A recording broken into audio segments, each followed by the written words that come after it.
Bueno, pues esta máquina de afeitar de la marca Philips es la serie 5000. Bien, pues esta es una máquina, siempre, nunca te va a defraudar. Trae la base para la carga, que viene para que lo conectes a su cable. El cable está aquí, que va a la toma de la corriente.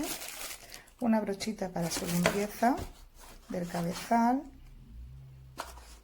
Y luego trae este cabezal y otro que ya viene puesto en la propia máquina. Trae su manual de instrucciones y garantía.